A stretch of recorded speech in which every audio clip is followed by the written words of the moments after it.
consultar después. Este, bueno, nosotros ahí más o menos hace la semana pasada platicábamos acerca de que después de esa gran explosión, hace 13 mil millones de años o 14 mil millones de años, pues se generaron un montón de galaxias y esas galaxias también tuvieron miles de estrellas y esas miles de estrellas, alguna de ellas explotó y dio origen a la que tenemos más cerca, al Sol.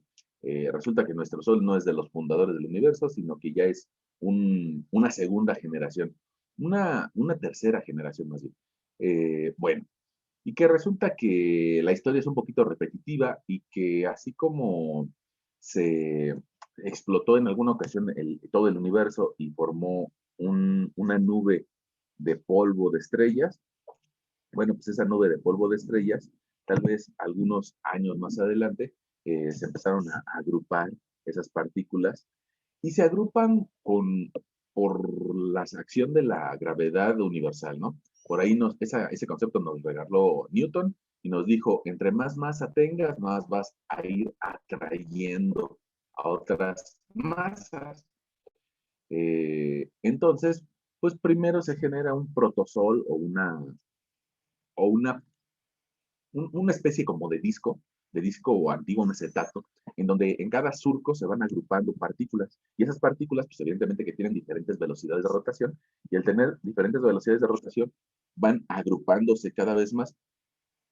Por ahí en alguno de los videos que ustedes vieron, habrán notado de que dicen que la Tierra sufrió una gran paliza. Bueno, ¿por qué esa gran paliza? Pues porque las partículas empiezan a colapsar sobre la misma masa de lo que fue la Tierra primitiva. Y eso también genera mucho calor. Ese calor nos va a llevar a la plática tal vez del día de hoy. Y esa plática del día de hoy va orientada a que la Tierra tiene diferentes capas internas. ¿Por qué? ¿Por qué? Bueno, pues porque ese calor, al fin y al cabo, terminó por fundir todas las partículas que venían de muchos lugares del universo y que se concentraron en esta Tierra. Y cuando nosotros hacemos alguna mezcla, pongamos, si tú haces una agüita de tamarindo, bueno, pues resulta que las partículas más pesadas empiezan a ir hacia el fondo. Lo mismo pasa en otras cosas, ¿no? Entonces, en la Tierra pasó, las partículas más pesadas se fueron al fondo, hacia el núcleo, y ahí lograron agruparse minerales de hierro y de níquel y de magnesio.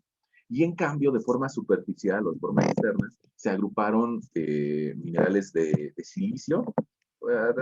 No, bueno, no se puede, ahorita mejor lo escribo en el otro espacio, de silicio y de aluminio. Eh, entonces, la capa externa, la corteza, prácticamente también se conoce como cial, porque es en su mayoría tiene silicio y aluminio. Tenemos contaminaciones de hierro, tenemos contaminaciones de oro, tenemos contaminaciones de plata, de muchos otros elementos materiales, pero la gran mayoría de las rocas que vemos a nivel superficie son silicio y aluminio. Bueno, y entonces eso se da por esas colisiones iniciales en las que las temperaturas llegaron a alcanzar valores del orden de 8000 grados centígrados. Esa gran masa de fuego ardiente y caliente, pues poco a poco se ha ido enfriando. Lleva bastante tiempo enfriándose, ¿no? O sea, significa que de esa masa que se formó hace 4.600 millones de años, pues tardó tal vez unos 1.000 millones de años en irse enfriando poco a poco y generar esta delgada costra al exterior que le llamamos corteza y que muchos años después permitió la vida. Bueno, ahora ya platicamos de eso en algunas otras sesiones y yo creo que ya no valdría la pena pues, quedarnos en esos temas, pero sí tal vez entender la Tierra que tenemos hoy en día, ¿no? Y resulta que esta Tierra que tenemos hoy en día la podemos, desde el punto de vista geológico, dividir en 4 esferas importantes. Esas 4 esferas importantes, pues son las que por ahí alcanzas a ver en la presentación y que atienden a la hidrosfera, a la biosfera, a la atmósfera y a la geósfera. Voy a cambiar de pantalla y te voy a dibujar Pues un planeta Tierra, ¿no? Mira, te cambio la pantalla. Déjame la pantalla ahí donde usualmente podemos rayar. Y tal vez lo que estamos viendo por ahí es el planeta azul. Pues es el planeta azul porque la gran mayoría del exterior o de la superficie de la Tierra tiene agua. Y eso nos permite hablar de una de esas capas que aparecen en la presentación y que se llama hidrosfera. Mira, la primera que aparece por ahí, es que déjame reducir mi plumón. Una de ellas se llamaba hidrosfera. ¿Y por qué se llama hidrosfera? Pues porque es la capa en donde hay agua, ¿no? Eh, Fíjense que muchos de nosotros nos quedamos con una idea de la primaria que nos decía que el 72% del planeta estaba lleno de agua. Y bueno, cuando íbamos en la primaria nos decían la comparativa con un humano, ¿no? Y nos decían, fíjense que la Tierra tiene un 72% de agua, así como lo tiene el humano. Bueno, este es un buen momento para acabar con esa idea, más bien acá, de la Tierra, porque la Tierra no está hecha en un 72% de agua. Ojo, es una medida que nos aprendimos en la secundaria o en la primaria, porque era fácil de relacionar, pero el humano sí tiene un 72% de agua. Somos muy ligeros, pero cuando tú te quedas viendo a las rocas, pues te dirás, ¿a poco esto está hecho en un 72% de agua? Y la verdad es que no. Eh, Hay un error en la forma de concebir esa idea, porque el 72% de la superficie,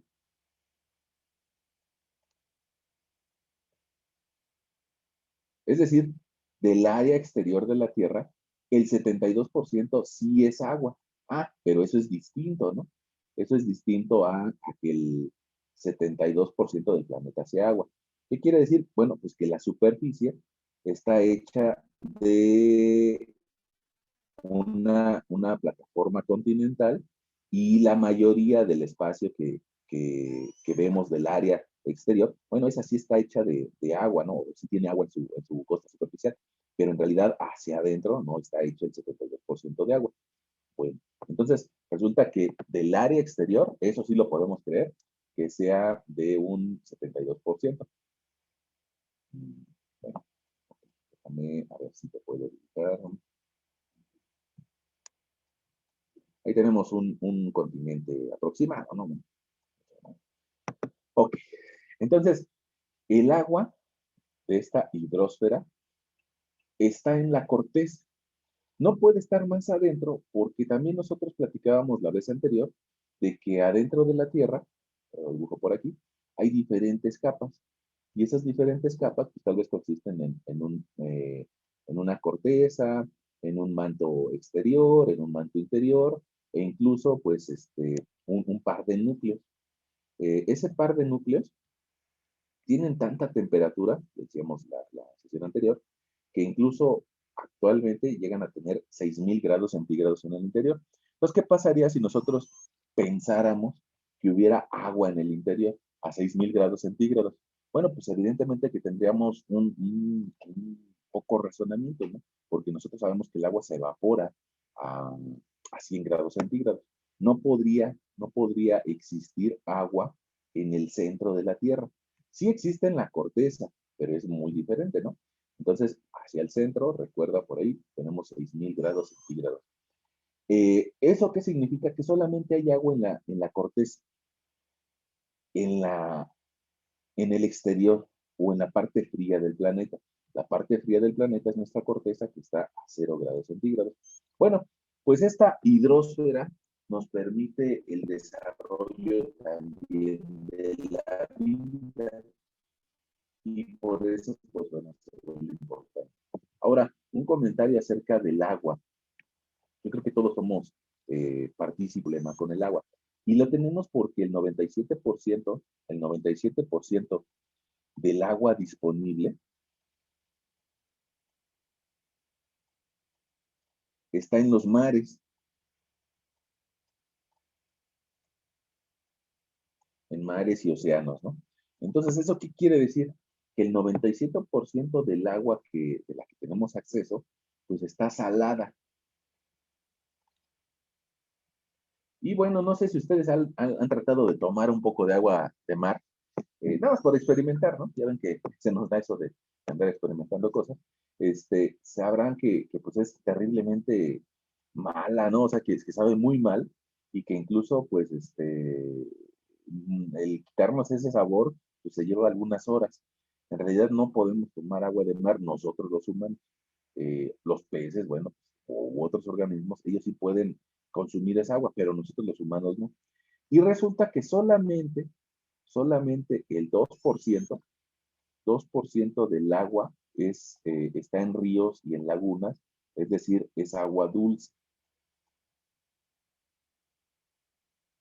Eso nos pone en un predicamento porque resulta que los humanos que tomamos agua dulce, pues solamente tenemos el 2% de la cantidad de agua que existe sobre la Tierra para consumir. Y ustedes me van a decir, pero eso no suma 100%. Ah, es que el otro 1% del agua está gasificada, o sea, es parte de la atmósfera, en nubes o en lluvia, que apenas va a caer a la Tierra, pero pues, en realidad significa muy poquito, ¿no? El 1%. Pero prácticamente es lo mismo que tenemos de agua dulce, ¿no? Entonces, bueno, por ahí es importante que la tratemos de guardar. Cada vez que pensemos en el agua, va a ser más recurrente la idea de que la gran siguiente guerra que tengamos como humanidad va a ser por el agua dulce, ¿no? Porque se nos está acabando. Ahora, alguien diría, ¿por qué se está acabando pues, si el agua tiene un ciclo, ¿no? Si se evapora, sube a la atmósfera y luego cae condensada como lluvia y se vuelve a evaporar y vuelve a subir y vuelve a bajar. Y alguien diría, pues, si está dentro de un ciclo no se puede acabar.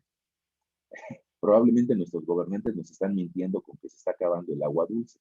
No, lo que pasa es de que ese ciclo lleva cierto tiempo y resulta que los humanos la estamos consumiendo en menos tiempo de lo que requiere para regenerarse el agua dulce. Entonces, digamos, el agua no se va a acabar, pero la que podemos tomar nosotros, sí. Y no, digamos que no se va a acabar para la tierra, sino que los humanos estamos consumiendo mucho. Y no solamente, bueno, ojalá y fuera la que tomamos, sino que nuestros procesos industriales requieren mucha agua. Pongamos, alguien de esas personas que ahora están de moda, que son los veganos, critica mucho el hecho de comer carne, no solo por matar a un animal, sino porque para consumir carne se requieren muchos litros de agua para lavar a la carne. No solamente la que tú utilizas para lavar a la carne, pues tal vez en tu casa, sino que en el rastro se utilizan litros y litros de agua para desaparecer la sangre de todos los animales. Entonces, bueno, pues ellos se oponen a consumir alimentos, incluso desde ese punto de vista ecológico, ¿no? Bueno, ahora, ¿qué podemos hacer? Pues tratar de ser un poquito más eficientes en su consumo. Mira, en esa hidrosfera, creo que ahí están los datos que te acabo de anotar a mano. El 71% de la superficie y que solamente el 2% es dulce. Ahora, hay otras capas y esa otra capa podría ser la atmósfera. Entonces, pues hay que otra vez dibujar nuestro planeta azul. Eh, Nada más que lo voy a hacer en otra pantalla, nada más que me lo permita. Ay, ay, ay. Denme un segundito. Nuestro planeta azul. Y ese planeta azul, de cambio de pantalla, ese planeta azul resulta que alrededor de todo él, incluso con alrededor de Europa, alrededor de todos los continentes, resulta que hay una capa de gas y esa es nuestra atmósfera. Esa atmósfera está pegada a nuestro planeta por la acción de la gravedad, porque al fin y al cabo, aunque es gas, pues también tiene una cierta masa molecular y es atraída hacia el planeta por la rotación terrestre. Y si bien es cierto de que pegado a la Tierra podemos respirar a toda, bueno, pues también si nos vamos un poquito más lejos o nos separamos de la superficie terrestre, como podría ser en un avión o entre un transbordador nuclear, resulta que esa capa deja de ser tan eficiente y tiene menos contenido de oxígeno. Y si nos alejamos más, pues todavía baja un poco más el contenido de oxígeno. ¿Eso qué significa? Que, pues que esta atmósfera va perdiendo sus propiedades a medida que hace contacto con el resto del universo, con la oscuridad total, ¿no? Si nosotros le hiciéramos un corte aquí, te lo voy a tratar de dibujar con un colorcito naranja. Si nosotros le hiciéramos un corte aquí a la Tierra y lográramos ver hacia la derecha, bueno, pues tal vez nosotros veríamos la superficie terrestre y veríamos un contenido de gas pegado a la Tierra y va a ser alto, y luego un poquito menor, y luego un poquito menor. Y resulta que esa capa de aire se va adelgazando a medida de que aumentamos la altura sobre la Tierra. Aquí voy a poner un numerito de referencia, ¿no? Eh, nuestros científicos, los que se dedican a estudiar la atmósfera, nos dirían que debajo de 5 kilómetros, debajo de 5 kilómetros, está el 50% de la masa atmosférica, 50% de la atmósfera.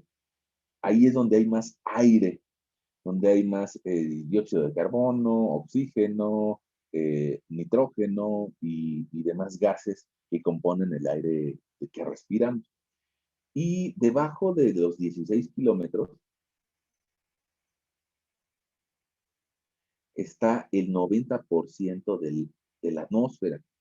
Ahora, todavía más arriba, pues todavía podemos encontrar un poco de aire, pero pues, digamos que de menor calidad y tendríamos más problemas para respirar. Y bueno, pues eso también nos permite hablar de otras capas externas, ¿no? Fíjate, bueno, perdón. Fíjate, si nosotros ponemos por aquí a la Tierra, resulta que nuestra primer capa hacia arriba le llamaríamos troposfera. Lo anoto para que nos quede por ahí en la mente, ¿no? Después está la troposfera. Con unas características un poquito similares a las que nosotros tenemos para respirar, más o menos a una elevación de unos 10 kilómetros, que ya es bastante, 10 kilómetros de elevación, pues nos vamos a encontrar con la estratosfera.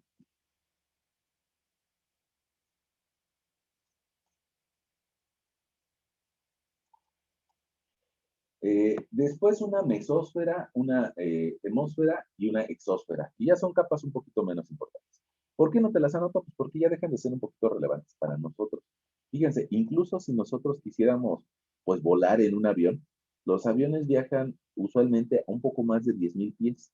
Incluso si has tenido la oportunidad de subirte a un avión, usualmente cuando llegan a 10,000 pies, o sea, a unos 3 kilómetros de elevación, te avisan, te dicen, ya superamos la barrera de los 10,000 pies. ¿Por qué te avisan? Bueno, pues porque a esa altura ya es un poco más estable el vuelo e incluso te dan la oportunidad de quitarte el cinturón de seguridad, ir al baño, tomarte algún refrigerio, bueno, lo que sea. Pero debajo de los 10,000 pies a veces resulta un poco inestable el vuelo.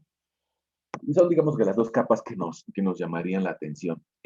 Más arriba, pues todavía podemos encontrar aire, pero en menores dimensiones, ¿no? Ahora, ojo, este aire, pues a veces creemos de una forma un poco infantil que es oxígeno, y no es cierto, ¿no? La realidad es de que la mayoría del aire, la gran mayoría del aire, es nitrógeno. Eh, Algo así como un 78% del aire que respiramos es nitrógeno. Y solamente el oxígeno representa el 12% del aire que respiramos. Fíjense qué curioso, ¿no? Perdón por el comentario, pero pongamos, no sé si han visto que donde venden llantas, de repente te venden la llanta y te dicen, no, pues aquí te lo vamos a llenar con nitrógeno. Y te lo vamos a llenar con nitrógeno para que no se ponche la llanta. Bueno, pues a veces eso a mí se me hace una tomadura de pelo, ¿no? Porque el aire común, pues tiene prácticamente nitrógeno. Eh, y resulta que nuestros pulmones son los encargados de filtrar el aire común y solamente quedarse con el oxígeno. ¿Qué hacen nuestros pulmones dentro del cuerpo humano? Pues resulta que nosotros respiramos el aire, lo mandamos a nuestros pulmones y ahí adentro de nuestros pulmones hay un montón de estructuras que le permiten tomar el oxígeno y llevarlo a todas las partes de tu cuerpo a través de la sangre. Puede ser que ese oxígeno, ese 12% que logramos captar del aire, lo toman nuestros pulmones, lo meten a la sangre y te lo llevan hasta el dedo, el dedo gordo de tu pie. Y si no lo llevan, pues se va a empezar a amoratar tu pie, se va a quedar sin oxígeno y se va a tornar de un color morado, incluso lo puedes perder si no oxigena bien tu cuerpo. Incluso también si no oxigenas bien tu cerebro, bueno, puedes tener daños irreversibles sobre tu cabeza. Eh, Fíjense que ahora que está de moda, bueno, no está de moda, sino estamos sufriendo esto de la pandemia, pues ustedes habrán escuchado que hay personas que están buscando un tanque de oxígeno eh, o compran un concentrador de oxígeno. Y ese comprar un concentrador lo que hace es de que toma el aire exterior y solamente se queda con el oxígeno y se lo manda un poquito a presión a la persona.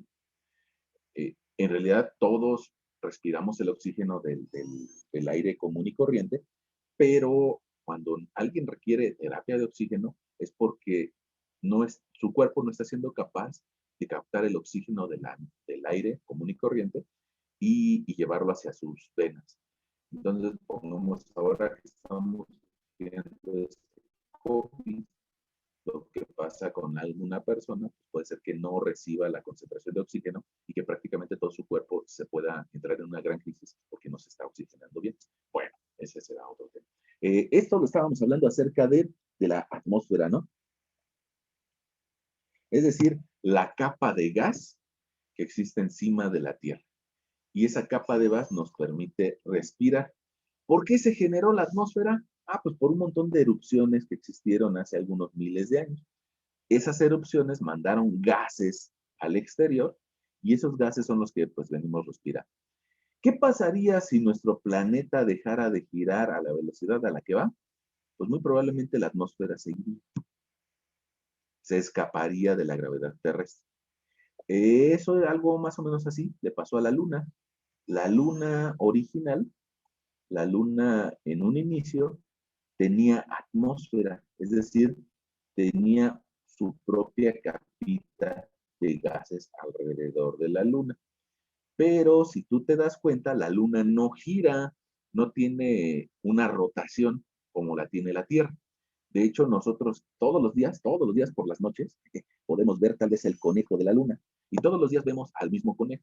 ¿Eso qué significa? Que no tiene una rotación sobre su eje principal, sino que el conejo siempre nos está viendo, por decirlo de alguna forma. La cara de la Luna que vemos siempre es la misma. Como la Luna no rota sobre su propio eje, pues lo que terminó pasando después de algunos años es de que perdió su atmósfera. Mira, esa atmósfera se fue al diablo y se incorporó con el resto del universo. Y resulta que la Luna queda sin atmósfera. Por esa razón, si quisiéramos ir a colonizar la Luna, pues no tendríamos aire que respirar y nuestros árboles no podrían vivir en la Luna porque no tiene atmósfera. Marte en algún momento también tuvo atmósfera y prácticamente la perdió. Es de muy mala calidad. Bueno, pues entonces, si queremos ir a colonizar algún otro planeta, habrá que buscar uno que tenga atmósfera y que también tenga agua, es decir, una hidrosfera. Y por ahí en tu presentación todavía siguen otras dos esferas. Una de ellas se llama la biosfera. La biosfera. ¿Qué significa eso de la biosfera? Pues la parte del planeta en la que se desarrolla la vida. Esa parte del planeta es un poco delgada, porque a pesar de que nuestro planeta tiene un radio, como dice en la parte de abajo, de unos 6.400 kilómetros, pues resulta que la mayoría de la vida solamente se da en una capa muy delgadita, que es pegado a la superficie terrestre, ¿no? Entonces, fíjate, te estoy dibujando en la otra pantalla.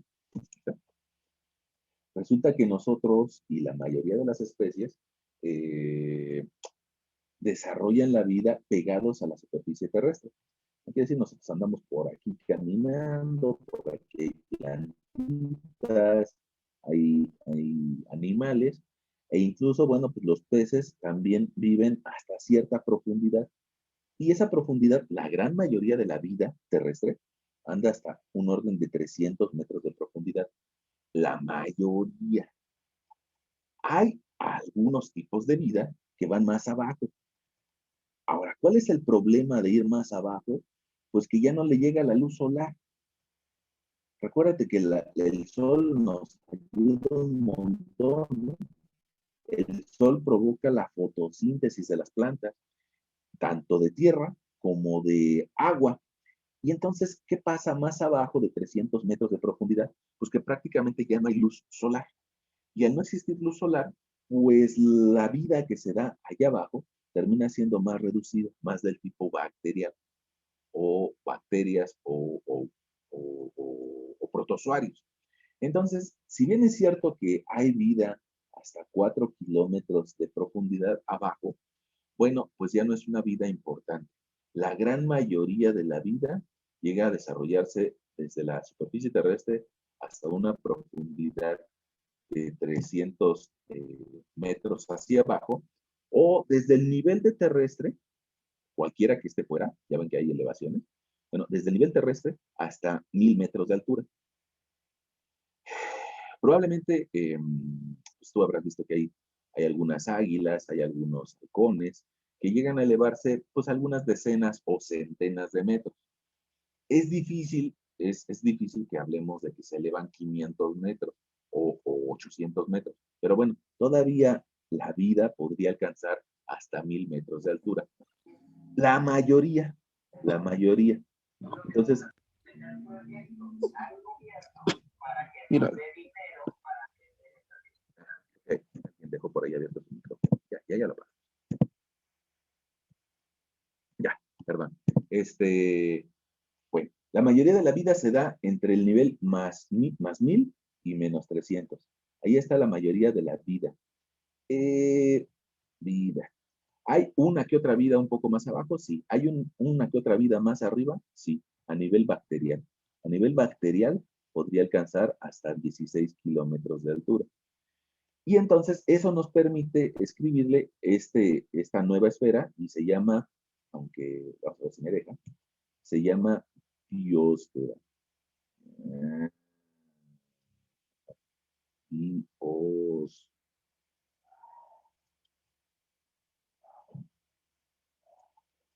biosfera.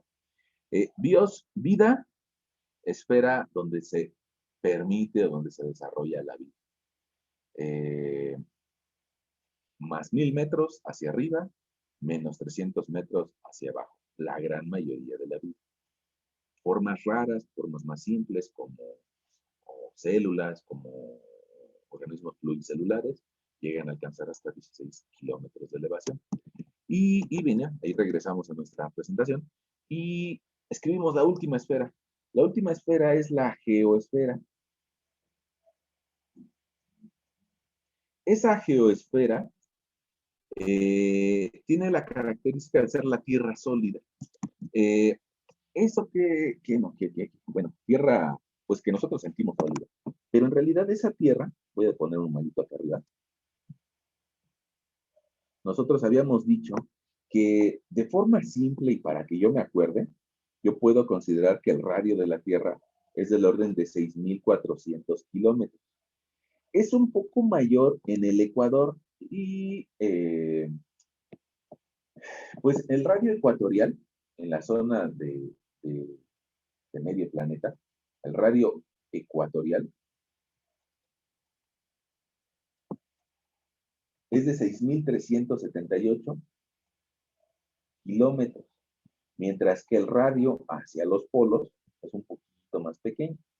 El radio polar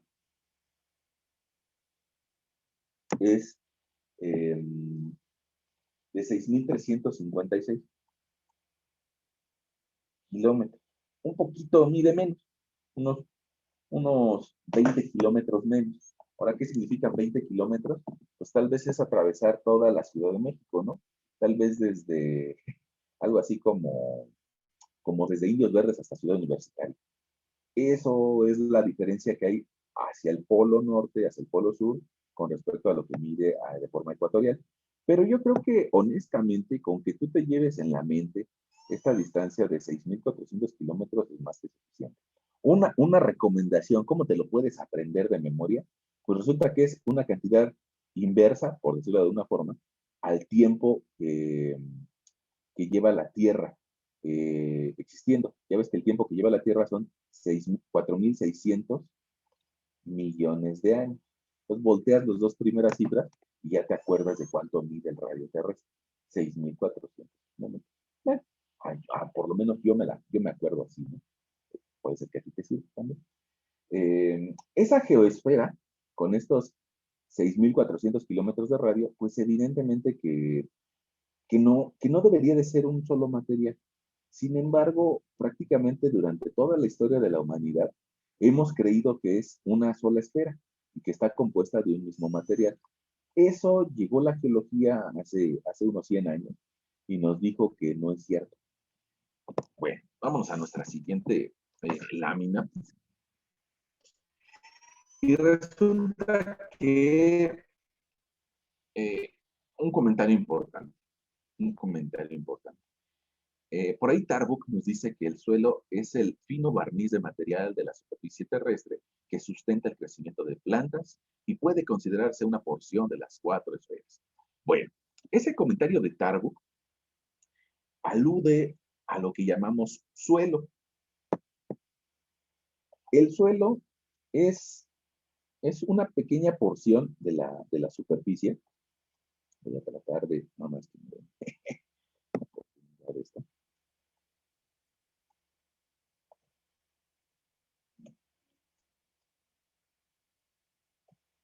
Un segundito, un segundito. Me estoy peleando con el dispositivo.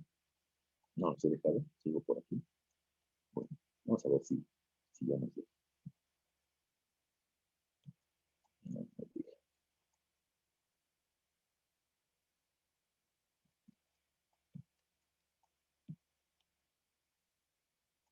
Ok, creo que ya me dejo. Nada más déjenme cambiar de pantalla para mostrarles lo que les quiero platicar. Ahí apareció un nuevo concepto que se llama suelo. Miren, resulta que en la costra de la corteza, en la pura costrita de la corteza, se dan elevaciones, se dan montañas, se dan volcanes, se dan depresiones y zonas bajas.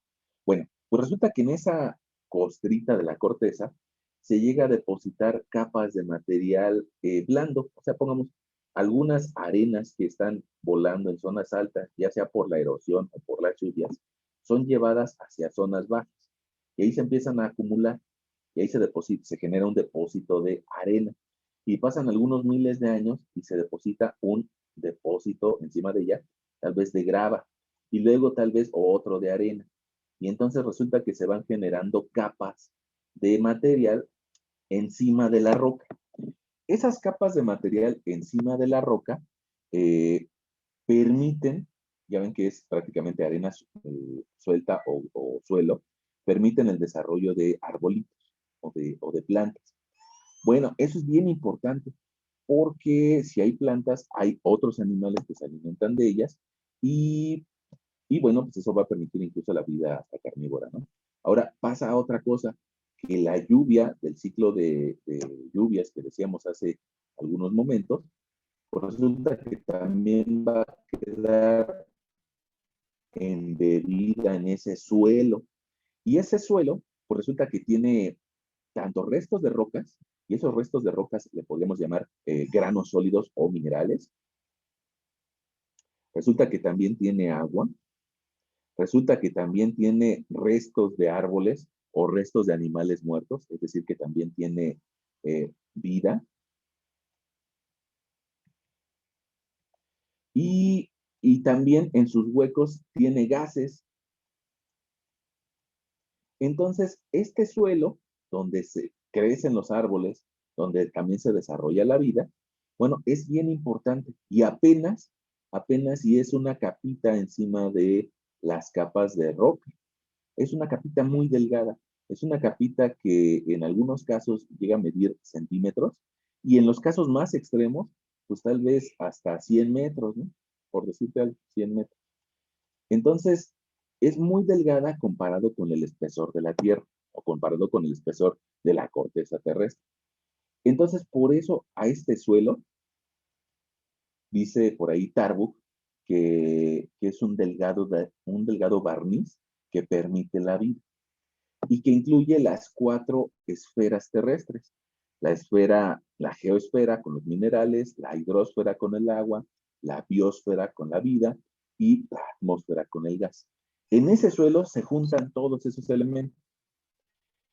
Y ahora también resulta importante para nosotros porque pues nosotros en la época actual pues queremos construir ahí encima de ese suelo. Probablemente ya no queremos sembrar maíz, sino ya queremos construir algún hospital encima de ese suelo. Y por eso en tu carrera, por ahí de cuarto, quinto y sexto semestre, vas a llevar 3 materias que te van a hablar del suelo. 3 materias. Nosotros ahorita estamos hablando de geología, que significa volcanes, montañas, capas de la Tierra, por qué se formó la Tierra así.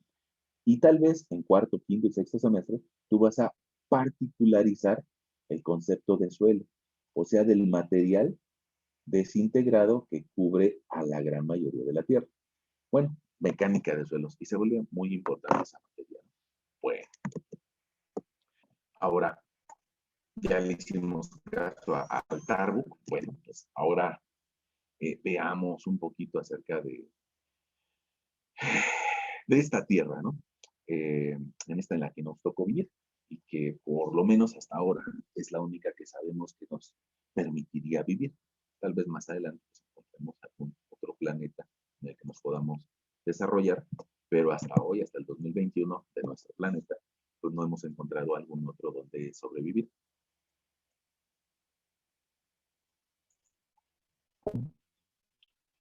Bueno, ¿qué ves ahí en la presentación, en la imagen? Bueno, pues ves una plataforma continental y ves una plataforma oceánica del lado izquierdo. Nota que tienen diferentes espesores. Debajo del continente, el espesor de la corteza también es mayor hacia abajo. Y en cambio, en la plataforma oceánica es de menor espesor. Y por ahí, bueno, pues a lo largo de algunos años de historia del método científico, hemos logrado identificar estas capas de diferentes materiales que conforman a nuestro planeta. Si te das cuenta en esta imagen, que te la voy a ampliar en la que sigue, sí, aquí, si te das cuenta en esta imagen, pues resulta que la costra en la que vivimos, que se llama corteza, que tiene un origen en la misma palabra costra, esa costra en la que vivimos, pues tiene un espesor bien pequeñito, apenas unos 70 kilómetros de profundidad. No se compara en nada con los 4.600 que decíamos que tiene de radio. Entonces, prácticamente nosotros vivimos en esta costra. Debajo de la corteza todavía podemos encontrar materiales similares hechos de roca que le llamamos litósfera. Litósfera. Ese nombrecito de litósfera, se le atribuye a las rocas. Yo, honestamente, de todo corazón, espero que nunca pasen por un problema así, pero cuando alguien dice que tiene piedras en los riñones, el nombre científico, el nombre médico de eso, dice que es una litiasis, litiasis como litósfera, o sea, piedras o rocas. Además que la litiasis, la condición médica, se da cuando alguien toma demasiados refrescos, ¿no? Cuando alguien toma demasiados refrescos o demasiada comida en polvo, pues resulta que en sus riñones empiezan a acumular los sedimentos hasta que forman una piedra. Y lo malo es de que esa piedra no puede salir de forma normal y genera unos dolores muy fuertes. Bueno, ya, esperemos que nunca les pase. Entonces hay que dejar de tomar refresco. Bueno, ahora, esta litosfera conserva sus propiedades hasta 200 kilómetros de profundidad y después va a existir otra capa que tiene otra consistencia que es más blanda y se llama astenosfera. Es una capa dúctil.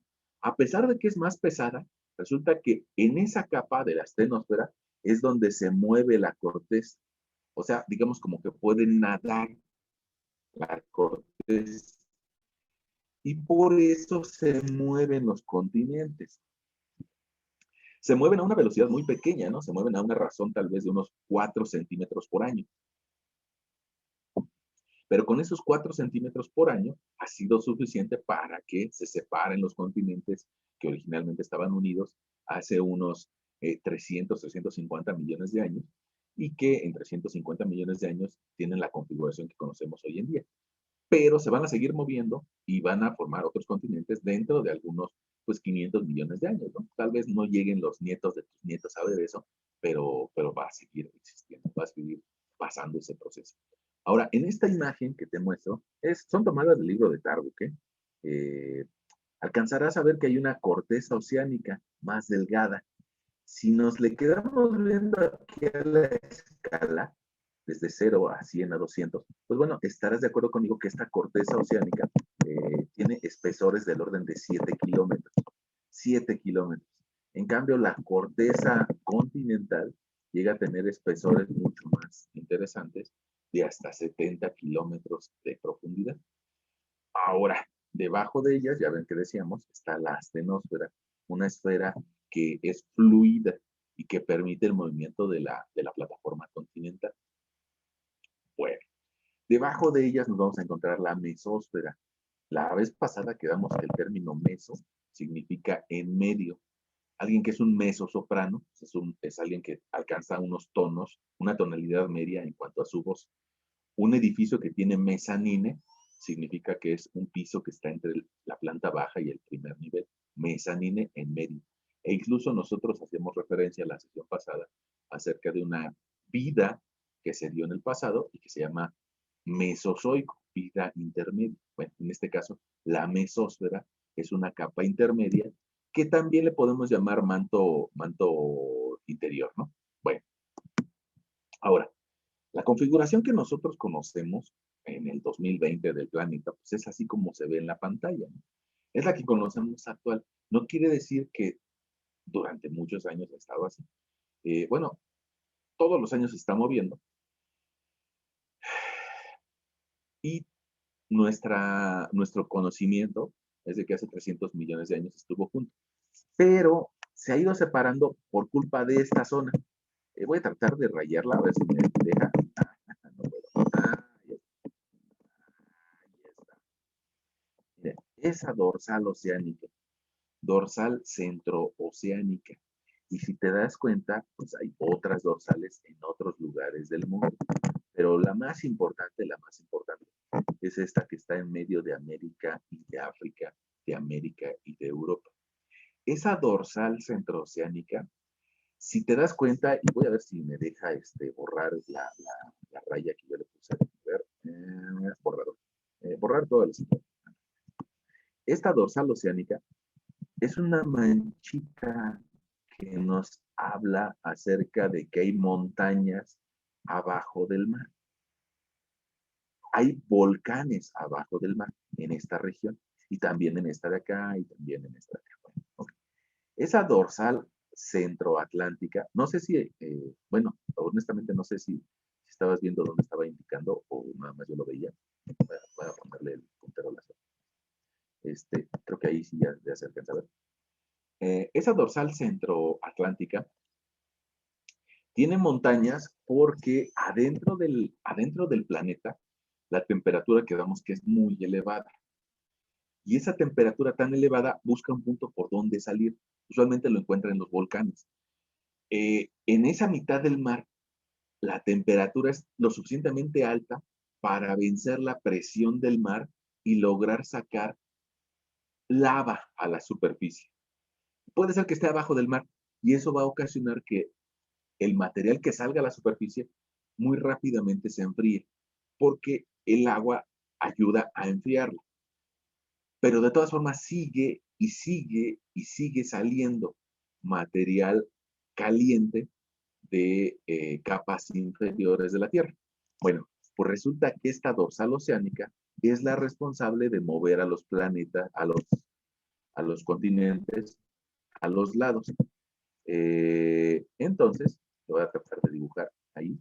Mira, esta dorsal empuja a América hacia la izquierda y empuja a África hacia la derecha. Y lo mismo pasa pues, a lo largo de toda esa dorsal, ¿no?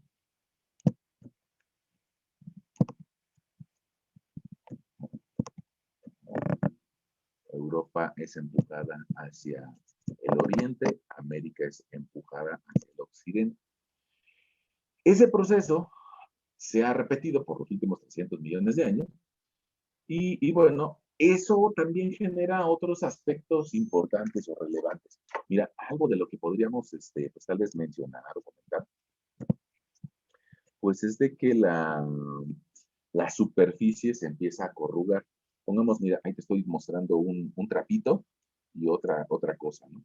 Resulta que, ¿qué pasa si yo me intento meter debajo del trapito? Resulta que lo demás se empieza a levantar, se empieza a, se empieza a levantar. En algún lugar se nota que está metiéndose esta placa por debajo del trapito. Bueno, pues eso mismo le pasa a los continentes y te lo vuelvo a compartir. Eso mismo que veíamos con el trapito le pasa a los continentes en esta zona. Mira, aquí alcanzas a ver unas montañas y están hacia el norte también, ¿no? ¿Por qué? Pues porque del otro lado dice, oye, yo quiero ir en otra dirección, yo voy en otra dirección, yo quiero ir a meterme abajo del continente. Ah, pues entonces, ¿cuál va a ser la consecuencia? Que se generan las montañas. Y se generan las montañas de América del Norte por ese cambio de dirección de movimiento. También se generan las montañas de América del Sur, es decir, los Alpes, y también se generan por acá, hacia la India, arriba de la India, los Himalayas. Esa es la principal razón de las cadenas montañosas que hay sobre nuestro planeta. Ahora vamos a ver si nos lo podemos explicar un poco mejor. Bueno, aquí creo que nos hubiera ayudado este mapa. Quedamos que la India se está moviendo hacia el norte y genera los Himalayas.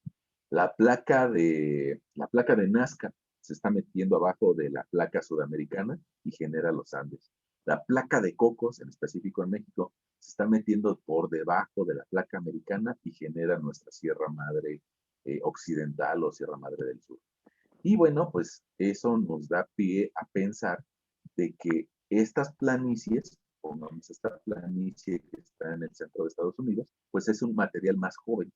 No tiene la misma edad, la misma vejez que las sierras, que son más viejas. En la parte central es donde se generan las nuevas rocas y la nueva costra del continente, ¿no? Ahora, eso lo alcanzamos a ver en esta imagen. Ese proceso se genera en base a las corrientes de convección.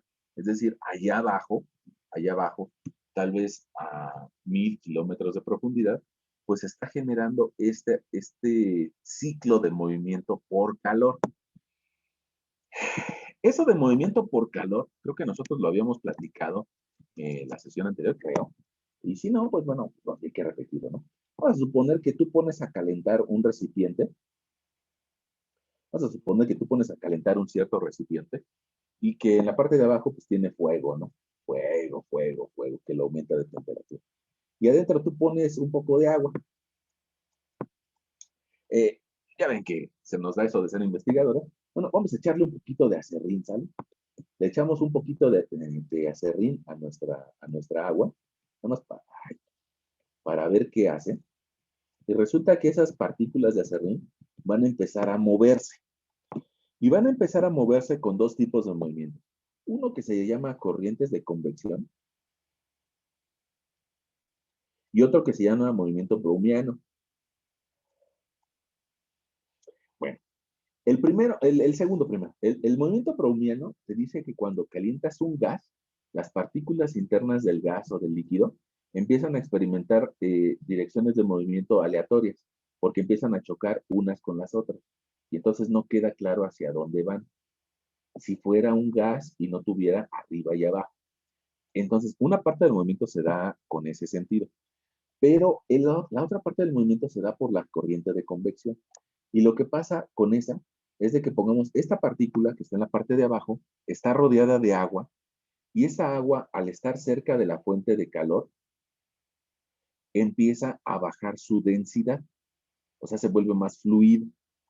Y al volverse más fluido, dice, pues yo no tengo por qué estar con estos pesados de abajo, ¿no? Entonces, al volverse fluido, como que flota y se va hacia arriba.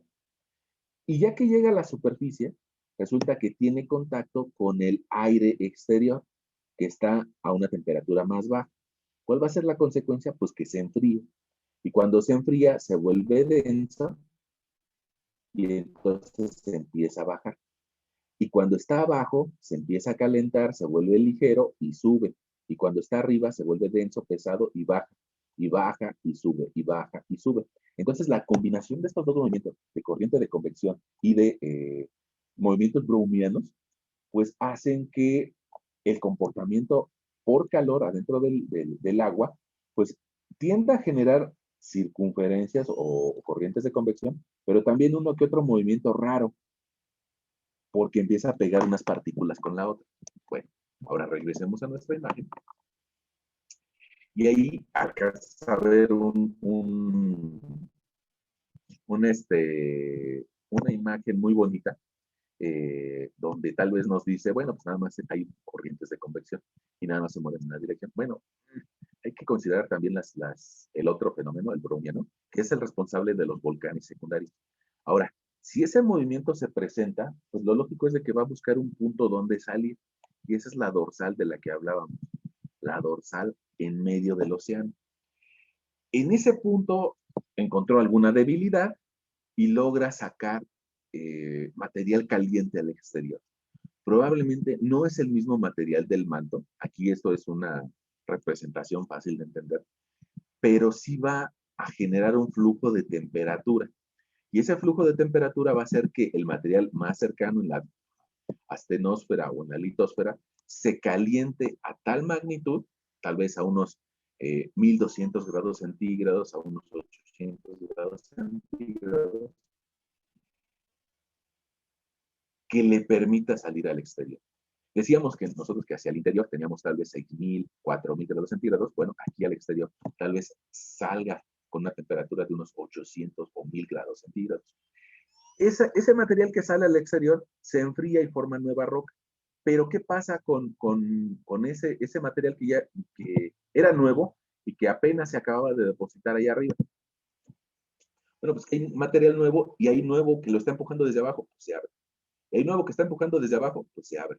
Y hay nuevo que está empezando desde abajo y se vuelve a abrir y abrir y abrir y abrir y va empujando a lo que ya existía antes. Es decir, va empujando tanto a África hacia el oriente y América hacia el occidente y va generando nueva corteza. Ok. Ahora,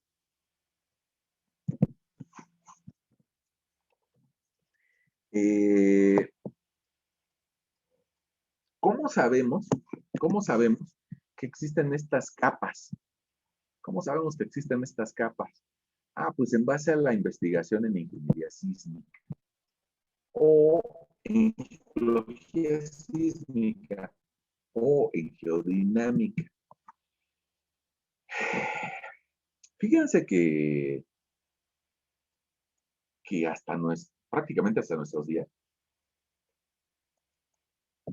de hace 10,000 años hasta nuestros días, los científicos que han existido, muchos de ellos, incluyendo Galileo, incluyendo Descartes, incluyendo Sócrates, ellos de alguna forma no sabían qué había dentro de la Tierra y creían que pues todo era una sola masa, que era lo mismo. Eh, incluso en la historia, bueno, probablemente escucharás de que algún científico reconocido, ahorita quiero omitir el nombre, pero algún científico reconocido de nuestra historia decía,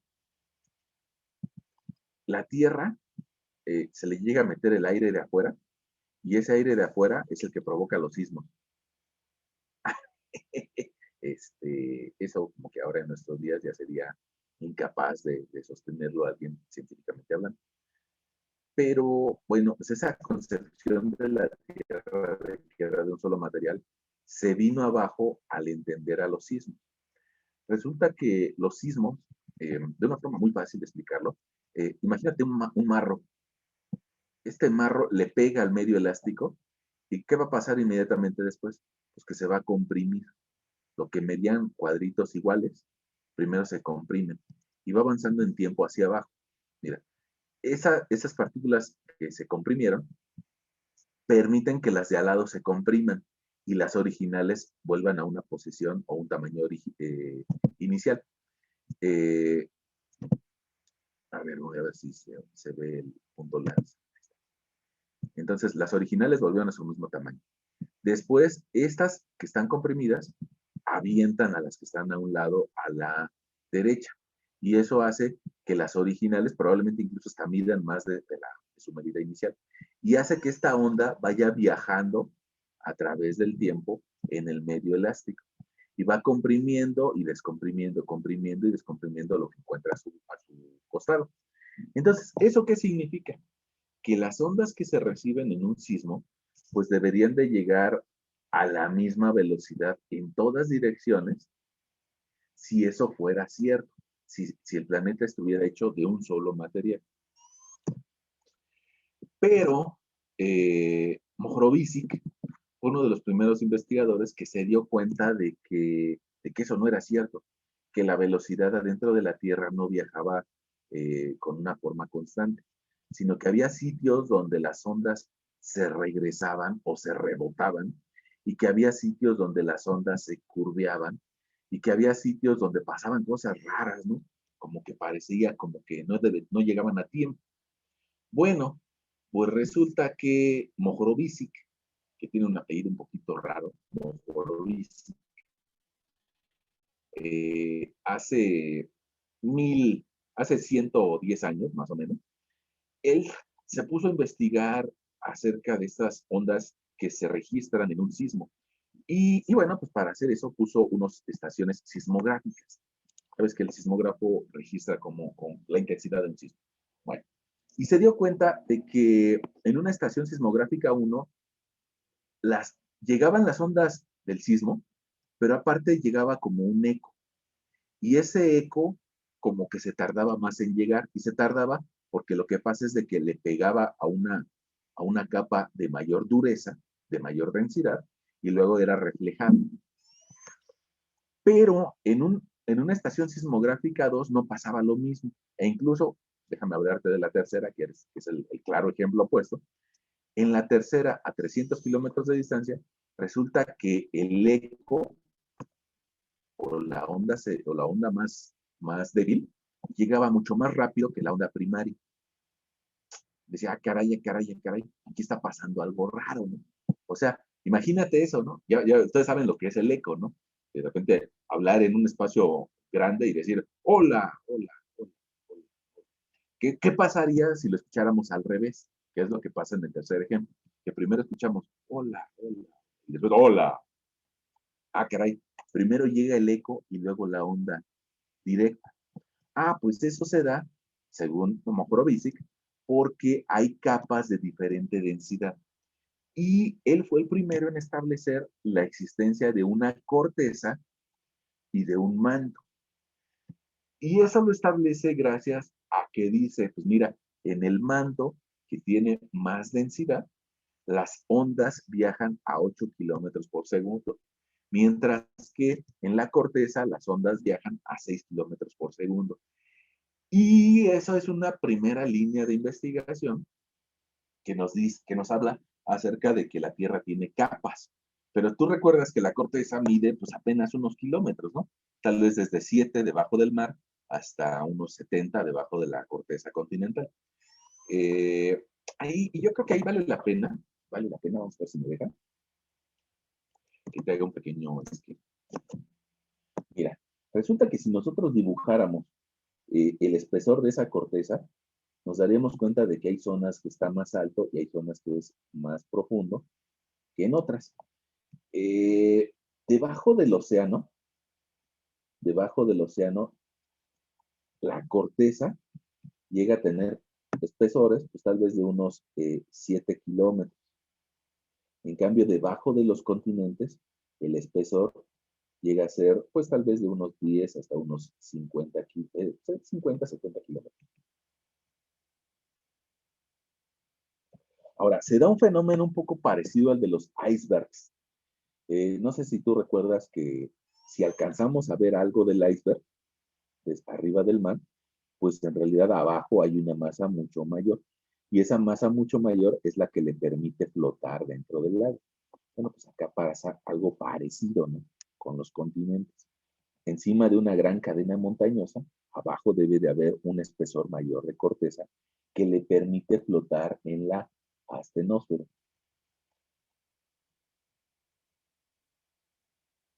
Okay. Ahora, también tiene propiedades distintas.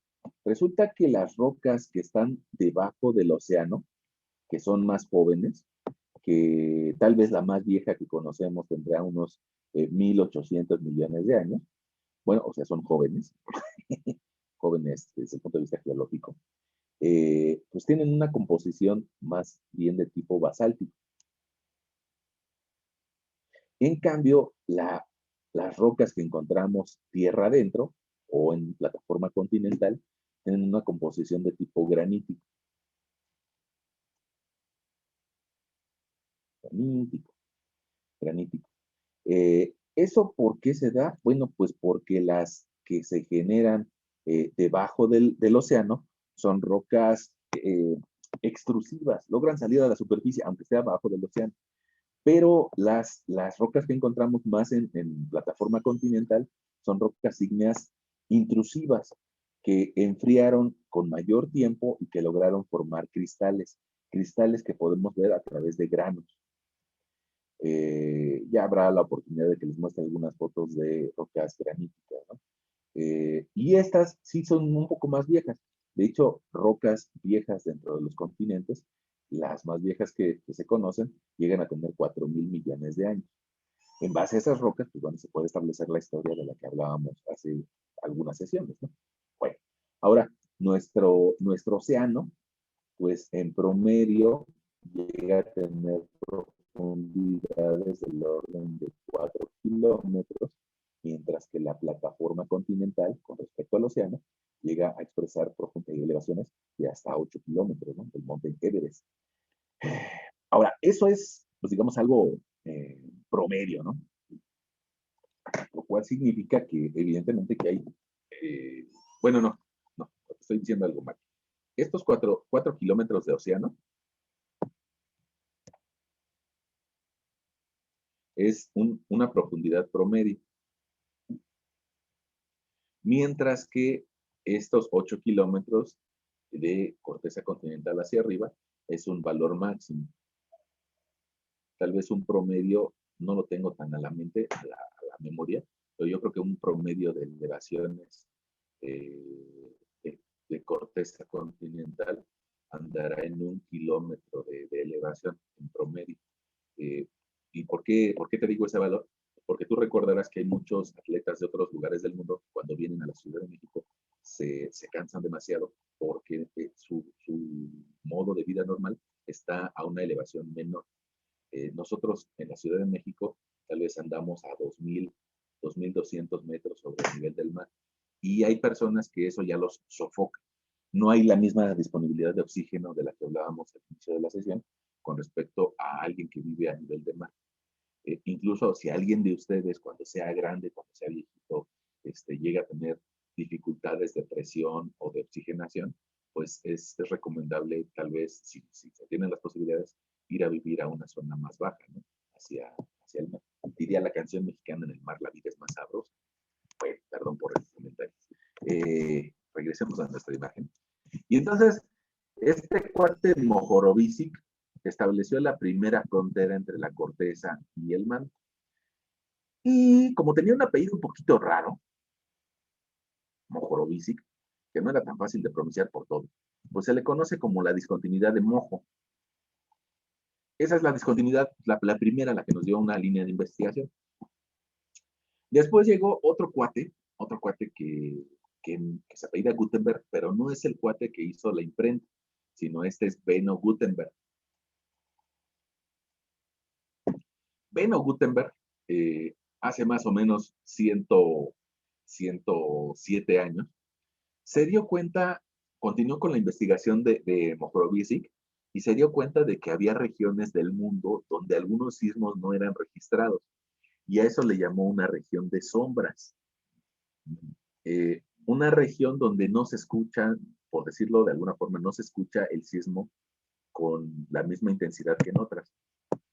Ahora, ¿por qué digo eso de que no se escucha? Bueno, pues porque las ondas del sismo viajan como tal vez viajan también las ondas del audio, ¿no? Les estoy hablando a través de un micrófono, de estos de audífono, y me están escuchando de cierta forma, puede ser que bonito, puede ser que veo, ¿no? Pero me están escuchando. ¿Qué pasaría si yo pusiera un cuaderno en medio del micrófono y mi boca, mi garganta? Eh, pues resulta que ustedes me escucharían, sí me siguen escuchando, pero me están escuchando de una forma distinta. Eh, ¿Por qué? Porque hay algo intermedio que se está oponiendo al flujo de la onda. Si quito otra vez el cuaderno, pues me vuelves a escuchar de la forma en la que me estabas escuchando hace rato. Entonces, esa sombra es la que identificó Gutenberg en una zona del planeta. Imagínense, ese experimento que yo hago aquí con mi cuadernito, tal vez hablando en medio del planeta, pues lo hago con mis manos. Pero este cuate hace 107 años, a mí me impresiona, hace 107 años, resulta que le hablaba a científicos del otro lado del mundo. Vamos a suponer, vamos a hablarle a los japoneses y vamos a decirles que nos pasen sus datos de los sismos que han sentido. Y le hablaba a cuates en Francia, pásame tus datos de tus sismos que has sentido. Imagínense lo que eso significa hace 107 años. No era tan fácil como ahora, vamos a mandarle un tweet o un correo electrónico a, al que controla la estación sismográfica de Londres y al que controla la estación sismográfica de París. Probablemente nos conteste o no en esta época en donde hay correos electrónicos. Ahora imagínense esa labor hace 100 años. Escribir tu cartita, mandarla por correo, decirle, oigan, miren, yo me llamo Said, ¿sería usted tan amable, científico japonés, de mandarme sus sismos? Lo más seguro es de que era una labor titánica. Y entonces hay que agradecerle a estas personas que fueron muy tercas y que lograron hace 100 años identificar esta sombra. Hay una zona del planeta en donde no se siente este sismo. ¿Por qué? Pues porque pasa por un núcleo externo. Y resulta que ese núcleo exterior es líquido. ¿Qué pasaría, pongamos, si yo hablara en medio de agua? Pues lo más seguro es que ustedes no me podrían escuchar. Entonces, el agua no es capaz de transmitir estas ondas sísmicas. Y bueno, eso se dio cuenta Gutenberg. Y por eso, a través de los registros de los sismos, se dio cuenta de que había una zona en donde no se registraba el sismo del otro lado del planeta. Ahora, ojo con esa conceptualización. Probablemente ahorita nuestras estaciones sismográficas estén registrando un sismo que se esté ocasionando en Francia. Nosotros no lo sentimos. No tenemos esa capacidad de sentir un sismo de grado 1 o de grado 0.7, pero las estaciones sismográficas sí. Y entonces, en base al calendario, al horario mundial, al sistema del meridiano de Greenwich, pues resulta que se pueden registrar todos esos sismos y darnos cuenta de dónde viene ese sismo. Bueno, pues con esa información, Gutenberg se dio cuenta de que el núcleo es líquido, líquido, el núcleo externo. Pero después, déjeme apagar mi pantalla para que se alcance a ver. Ahí creo que se alcanza a ver. Después vino una, una, una ingeniera, creo que ahí ya se alcanza a ver, no me convence. No me convence. Ahí ya se alcanza. Una ingeniera de apellido Ingeliman. Fíjense qué importante, ¿no? Qué importante hablar de una mujer científica hace 85 años. De repente, es lamentable que en nuestros días, en el 2021, hay personas que les digan a nuestras compañeras, que les digan, oye, es que ingeniería es una carrera de hombres. Eso es lamentable. Entonces, yo a las compañeras que estén por acá, yo las motivo a que sigan los pasos de esta ingeniera, Inge Liman, que desde hace 85 años lidió con ese tipo de comentarios y que fue lo suficientemente ruda y terca para seguir estudiando lo que le gustaba. Y bueno, esta ingeniera hace 85 años se dio cuenta de que la estaban regando los otros cuates, que la estaban regando porque estaban nada más considerando el núcleo exterior como líquido, pero ella fue un poquito más observadora y se dio cuenta de que las ondas que lograban pasar por el núcleo, pero por la parte central del núcleo, incluso tenían un retraso de tiempo. Y ese retraso de tiempo se da porque el núcleo interno es sólido. ¿Por qué no le buscaron otro nombre? Pues porque ya tenía el nombre del núcleo. Entonces, esta ingeniera Ingelina se dio cuenta de que hay un núcleo adentro del núcleo donde hay un comportamiento distinto de las ondas P y que eso nos permite a nuestras fechas entender las diferentes capas de la Tierra y entender lo que nosotros pues, ya les mencionábamos al inicio de nuestra presentación, que la Tierra tiene diferentes capas, tiene diferentes espesores y que de forma superficial las ondas sísmicas viajan a una velocidad inferior de lo que hacen en el manto, ¿no? Ahora, gracias a estos 100 años de evolución, pues ahora podemos confirmar la existencia de esas capas adentro de la Tierra. Y recuerden eso, ¿no? Nosotros no hemos sido capaces de forma directa de explorar más allá de 12 kilómetros de profundidad. Sin embargo, de forma indirecta, por medio del monitoreo de las ondas, hemos logrado entender las diferentes capas hacia adentro. Ahora, alguien dirá, ¿y eso es cierto o no? Bueno, pues está sustentado en tesis científicas, ¿no? Entonces, esos planteamientos científicos están expuestos a los científicos de todo el mundo y los científicos de todo el mundo le hacen tanto aportaciones como críticas. Así se construye el conocimiento científico. Lo que tú creas lo expones en algún comité al resto de la gente y las personas te lo aceptan o te lo critican. Y te lo critican con muestras científicas. Bueno, entonces, pues resulta que esto se comporta un poco parecido a un ultrasonido. Fíjense que si alguien de ustedes ya quiere ser papá o mamá y quiere hacerse un ultrasonido, pues lo que hace el ultrasonido es de que manda una serie de ondas hacia tu cuerpo y algunas de ellas las va a rebotar. Y ese rebote te va a permitir identificar qué parte de tu cuerpo es sólido, qué parte de tu cuerpo es líquido. Incluso, pues pongamos, cuando alguien se hace un ultrasonido porque va a ser papá o mamá, le piden a la muchacha que tome un montón de agua para lograr identificar las partes líquidas y de las sólidas. Entonces, de una forma muy similar a los ultrasonidos, y que sabemos el desarrollo de un bebé, bueno, pues así sabemos el desarrollo de esta Tierra, ¿no? de este gran planeta azul. Azul, quedamos en su exterior.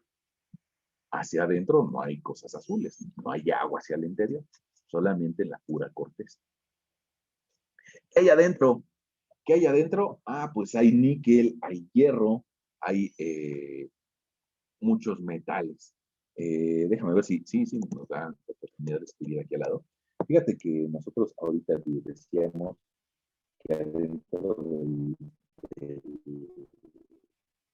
la Tierra hay algunas diferentes capas.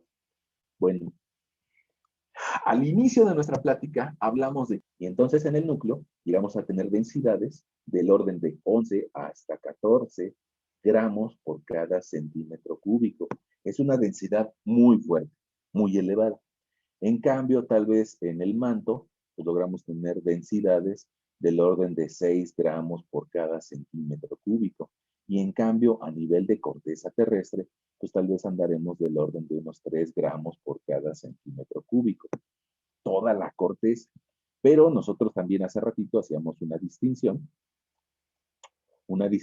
entre la corteza oceánica y la corteza continental. Déjame te lo pongo de color acá.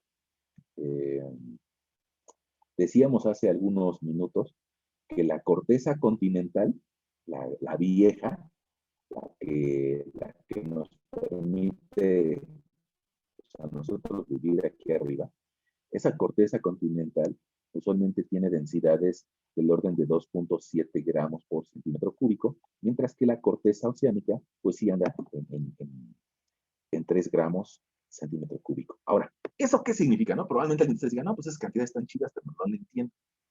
Perdón por lo coloquial del comentario. Eso no lo entiendo. Bueno, pues para que nos hagamos una referencia, el agua tiene una densidad o sea, pesa, en términos sencillos, pesa, cada litro de agua pesa 1 kilo. La densidad es masa entre volumen. Entonces, un kilogramo de, un kilogramo de agua ocupa 1 litro. Con estas unidades, la densidad del agua es de 1 gramo por cada centímetro cúbico. Ya después tendremos tal vez tiempo de explicar eso, de cómo pasar de 1 litro a centímetros cúbicos, pero ahorita te pido que me creas. Eh, la densidad del agua es 1 gramo por centímetro cúbico. Bueno, pues resulta que la densidad del continente es 2.7 veces lo que pesa el agua. La densidad de las rocas que están al fondo del mar es de 3 veces el peso del agua. Y la densidad del núcleo terrestre es 14 veces el peso del agua. Como es lo más pesado, se va hasta el fondo. Ahora, ¿de qué está compuesto el núcleo terrestre? Pues está compuesto de níquel, de hierro, de magnesio y de otros elementos de tipo metálico. ¿De qué está compuesta la capa externa? Pues está compuesta de silicio y de aluminio. De forma intermedia, pues está el silicio y el magnesio. Y más hacia abajo están materiales ferromagnesianos, o sea, de hierro y de magnesio. En general, ¿no? En general, porque al fin y al cabo los ciento y pico de elementos químicos que hay en la Tierra, pues están distribuidos en toda la Tierra. Algunos más pegados a la superficie, unos más profundos, pero bueno, esos ciento y pico de elementos que nos hablan en química están en toda la Tierra. No tenemos un elemento químico que venga del universo o de otro sitio del universo. Y si viniera de otro sitio del universo, pues sería lo mismo, porque somos polvo de estrellas. Todo este continente, todo este planeta, incluyendo a nosotros, pues venimos de polvo de estrellas del universo, ¿no? Bueno, ahora, su último comentario es acerca de la temperatura. Con eso prácticamente cerramos.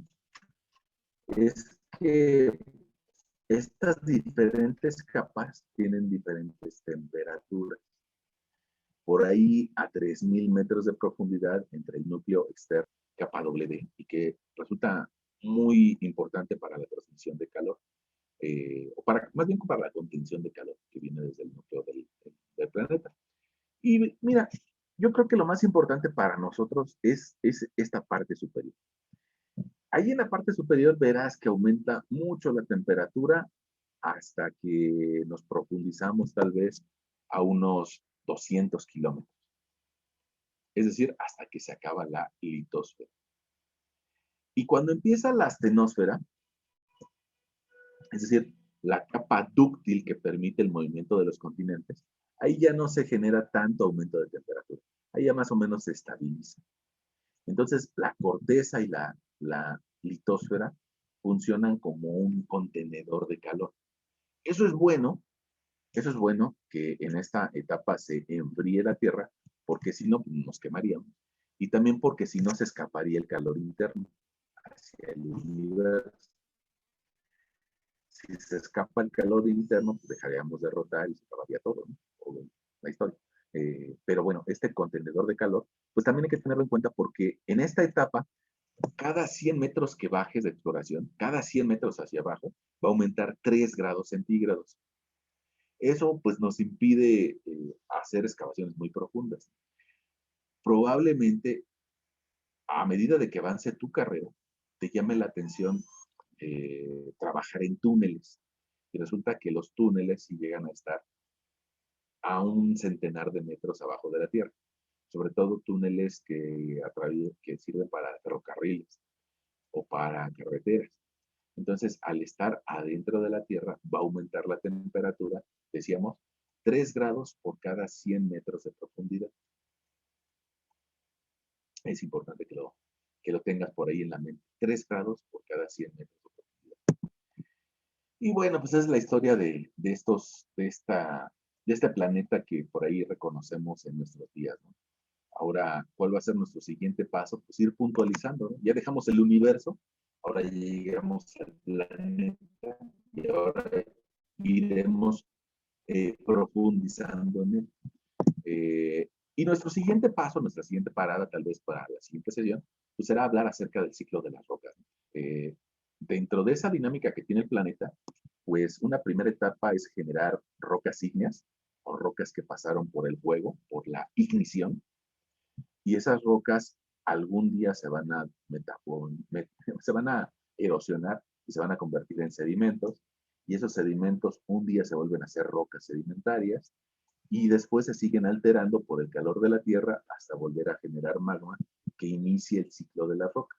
Ese ciclo dura algunos miles de años y pues yo creo que platicaremos de él en nuestra siguiente sesión.